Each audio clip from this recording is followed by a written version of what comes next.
भक्ति भारत में आपका स्वागत है। अगर आपको वीडियो पसंद आए तो इसे लाइक करें, शेयर करें और ऐसे और भी भक्ति वीडियो देखने के लिए सब्सक्राइब करें। दुर्गा सप्तशती 12वां अध्याय, देवी के चरित्रों के पाठ का महात्म्य।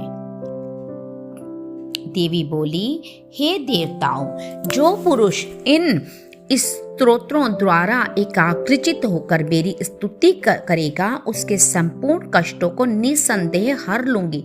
मधुमेह कैंटव के नाश, महिषासुर के वध और शुंभ और निशुंभ के वध की जो मनुष्य कथा कहेंगे, मेरे महात्म्य को अष्टमी, चतुर्दशी व नवमी के दिन एकाग्रचित से भक्ति पूर्वक सुनेंगे, उनको कभी कोई पाप ना रहेगा। पाप से उत्पन्न हुई विपत्तियां भी उनको ना सताएंगी। उनके घर दरिद्रता नहीं होगी और ना उनको प्रियजनों के विछोह होगा। उनको किसी प्रकार का भय नहीं होगा। इसलिए प्रत्येक मनुष्य को भक्ति पूर्वक मेरे इस कल्याण कारक महात्म्य को सदा पढ़ना और सुनना चाहिए। मेरा यह महात्म्य महामारी से उत्पन्न हुए संपूर्ण उपद्रवों को एवं 3 प्रकार के उत्पातों को शांत कर देता है। जिस घर व मंदिर में या जिस स्थान पर मेरा यह स्तोत्र विधि पूर्वक पढ़ा जाता है, उस स्थान का मैं कभी त्याग नहीं करती और वहां सदा ही मेरा निवास रहता है। बलिदान, पूजा, होम, महोत्सवों में मेरा यह चरित्र उच्चारण करना तथा सुनना चाहिए। ऐसा हवन या पूजन मनुष्य चाहे जानकर या बिना जाने करे, मैं उसे तुरंत ग्रहण कर लेती हूँ। और शरत काल में प्रत्येक वर्ष में जो पूजा की जाती है, उनमें मनुष्य भक्ति पूर्वक मेरा यह महात्म्य सुनकर सब विपत्तियों से छूट जाता है और धन, धान्य, पुत्र आदि से संपन्न हो जाता है। और मेरी इस महात्म्य व कथाओं इत्यादि को सुनकर मनुष्य युद्ध में निर्भय हो जाता है और महात्म्य के श्रवण करने वालों के शत्रु नष्ट हो जाते हैं, कल्याण की प्राप्ति होती है और उनका कुल आनंदित हो जाता है, सब कष्ट शांत हो जाते हैं तथा भयंकर स्वप्न दिखाई देना तथा घरेलू दुख इत्यादि सब नष्ट हो जाते हैं। बाल ग्रहों में ग्रसित बालकों के लिए यह मेरा महात्म्य परम शांति देने का वाला है। मनुष्यों में फूट पड़ने पर यह भली भांति मित्रता करने वाला है।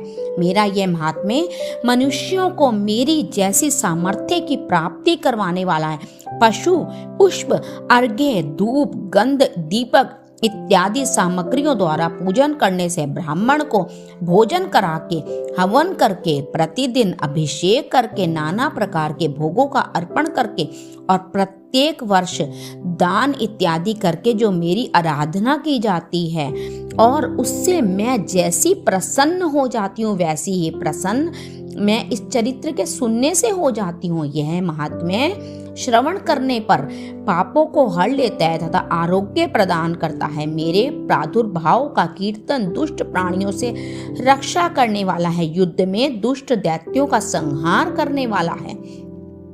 इसके सुनने से मनुष्यों को शत्रुओं का भय नहीं रहता। हे देवताओं, तुमने जो स्तुति की है अथवा बाला ब्रह्मा जी ने जो मेरी स्तुति की है, वह मनुष्यों को कल्याणमय बुद्धि प्रदान करने वाली है। वन में सूने मार्ग में तथा अथवा दावानल से घिरे जाने पर, वन में चारों ओर से घिरा हुआ या शत्रुओं द्वारा पकड़ा हुआ, जंगल में सिंहों से, व्याघ्रों से या जंगली हाथियों द्वारा पीछा किया हुआ, राजा के क्रुद्ध हो जाने पर, मारे जाने के भय से, समुद्र में नाव के डगमगाने पर, भयंकर युद्ध में फंसा हुआ होने पर भी किसी प्रकार की पीड़ा से पीड़ित, घोर बाधाओं से दुखी हुआ मनुष्य मेरी इस चरित्र को स्मरण करने से संकट से मुक्त हो जाता है। मेरे प्रभाव से सिंह, चोर या शत्रु इत्यादि दूर भाग जाते हैं और पास नहीं आते। महर्षि ने कहा, प्रचंड पराक्रमी वाली भगवती चंडिका यों कहने के पश्चात सब देवताओं के देखते ही देखते अंतर ध्यान हो गई और संपूर्ण देवता अपने शत्रुओं के मारे जाने पर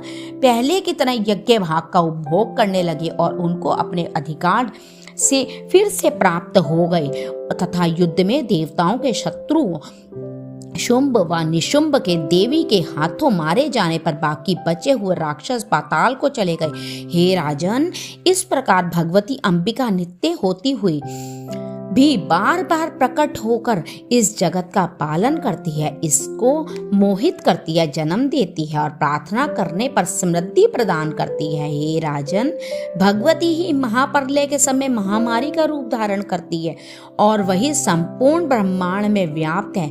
वही भगवती समय समय पर महाकाली और महामारी का रूप बनती है और स्वयं अजन्मा होती हुई भी सृष्टि के रूप में प्रकट होती है। वह सनातनी देवी प्राणियों का पालन करती है और वही मनुष्य के अभ्युदय के समय घर में लक्ष्मी का रूप बनकर स्थित हो जाती है तथा अभाव के समय दरिद्रता बनकर विनाश का कारण बन जाती है। पुष्प, धूप और गंध आदि से पूजन करके उसकी स्तुति करने से वह धन एवं पुत्र देती है, धर्म में शुभ बुद्धि प्रदान करती है।